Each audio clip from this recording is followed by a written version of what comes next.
নমস্কার বন্ধুরা, তনুশ্রী রান্নাঘরে আপনাদের সকলকে স্বাগত জানাই।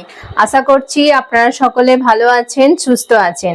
তো আজকে আমি দেখুন একটা 10 টাকার দামের সুজির প্যাকেট নিয়ে চলে এসেছি। তো এই সুজি দিয়েই আমি আজকে বানাবো বাটি কেক। খুবই অল্প উপকরণ দিয়ে আর খুবই একদম অল্প সময়ে ঝটপট তৈরি হয়ে যায়। এটা বানাতে খুব বেশি সময় লাগে না আর খুবই হাতের কাছে যেসব অল্প উপকরণ দিয়েই আমরা এটা বানিয়ে ফেলতে পারবো। আর এটা বাচ্চাদের তো ভীষণ ভালো লাগবে টিফিনে। মানে এই কেক দারুণ নরম তুলতুলে হয়, স্পঞ্জি, আর চায়ের সাথে তো এটা খুবই ভালো যায়, মানে একদম জমে যাবে বৈকালে চায়ের সাথে। তো তাহলে চলুন ঝটপট শুরু করে দিই সুজির বাটি কেক। এই কেকটি বানানোর জন্য একটা মেজারমেন্টের কাপ নিয়েছি। অবশ্যই কিন্তু একটা মানে মাপ নিতে হবে।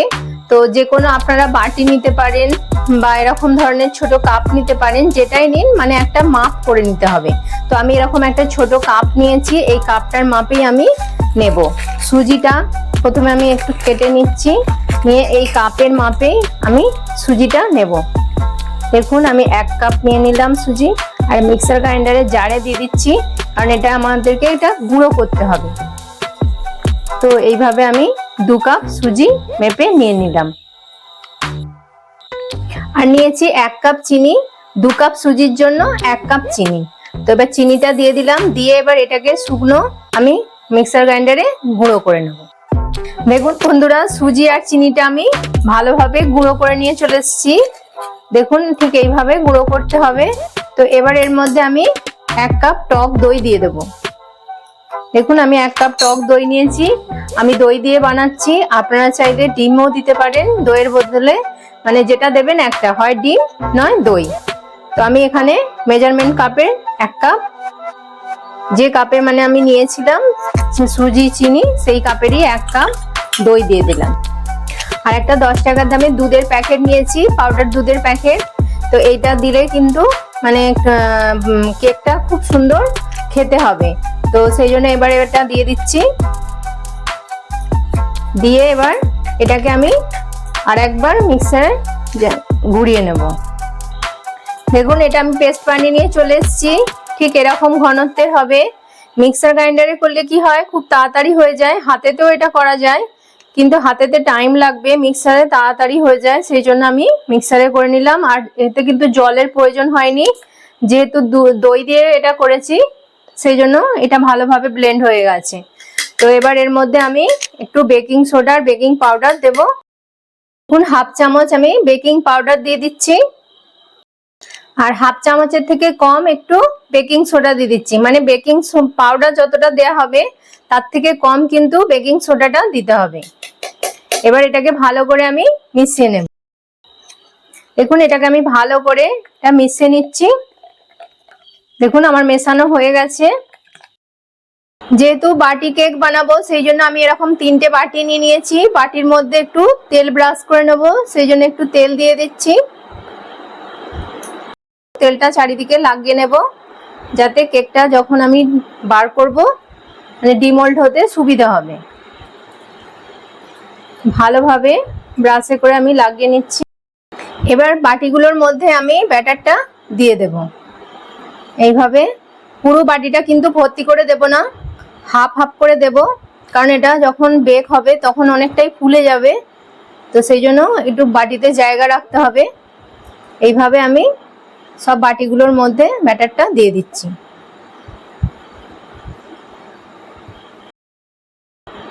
দেখুন বাটিগুলোয় আমার সব ব্যাটারটা দেওয়া হয়ে গেছে। এবার বাটিগুলোকে একটু এরকম ড্যাব ড্যাব করে নিতে হবে, যাতে এর মধ্যে যদি কোনো হাওয়া থাকে হাওয়াটা বেরিয়ে যাবে। এইভাবে 2-3 বার এটাকে এরকম ভাবে ঝাঁকিয়ে নিতে হবে। সব বাটিগুলোকেই আমি এইভাবে ড্যাব ড্যাব করে নিয়ে নিচ্ছি। কেকটা এবার আমি বেক করব, সেই জন্য গ্যাসের উপর একটা কড়া বসিয়ে দিয়েছি। এবার একটা র্যাক মতো এরকম দিয়ে দিলাম তলায়, তার উপরে আমি একটা থালা বসিয়ে দিচ্ছি। দেখুন এইভাবে থালাটা বসিয়ে দিলাম।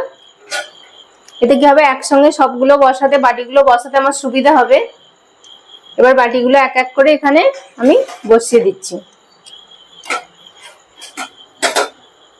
বাটিগুলো বসিয়ে দিলাম, দিয়ে এরকম একটা থালা আমি ওপর থেকে চাপা দিয়ে দিলাম। প্রথম 5 মিনিট আমি গ্যাসের ফ্লেমটা একদম হাইতে রাখবো, যাতে খুব তাড়াতাড়ি বাটিগুলো এবং কড়াটা গরম হয়ে যায়। তারপর 5 মিনিট পর আমি 25 থেকে 30 মিনিট এটাকে আমি একদম লো ফ্লেমে রাখবো। তো তাহলে 30 মিনিট পর ফিরে আসছি। বন্ধুরা 30 মিনিট হয়ে গেছে।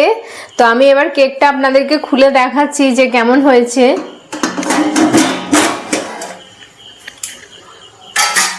দেখুন কত সুন্দর হয়ে গেছে কেকটা। এবার আমি একটা এরকম কাঠি নিয়েছি, এর সাহায্যে দেখবো যে ঠিকঠাক ভাবে এটা বেক হয়েছে কিনা।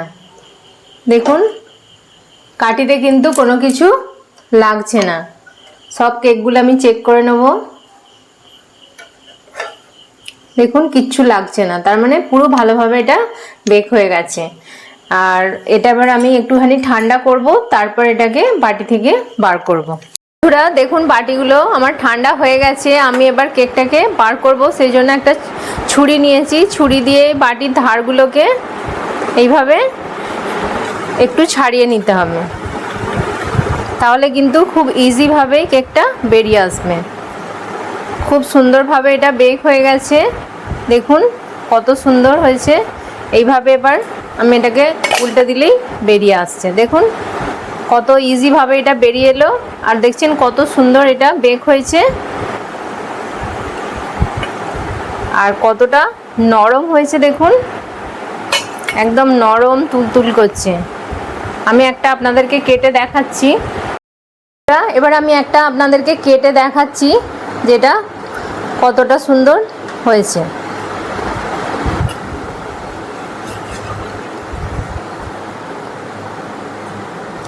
দেখুন ভেতরটা কত সুন্দর হয়েছে,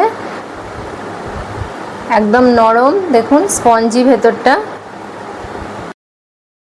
তাহলে বন্ধুরা দেখলেন কত সহজেই আমি এই সুজি দিয়ে কত সুন্দর একটা কেক বানিয়ে ফেললাম।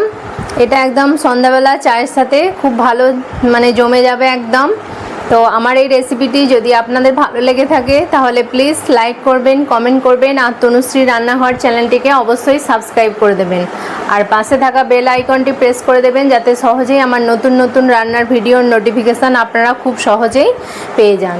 আর আপনার বন্ধু বান্ধবদের মধ্যে এটি প্লিজ শেয়ার করে দেবেন। ততক্ষণ আপনারা ভালো থাকবেন, সুস্থ থাকবেন। আপনাদের সাথে দেখা হবে নতুন একটি রান্নার ভিডিওতে। নমস্কার, টাটা।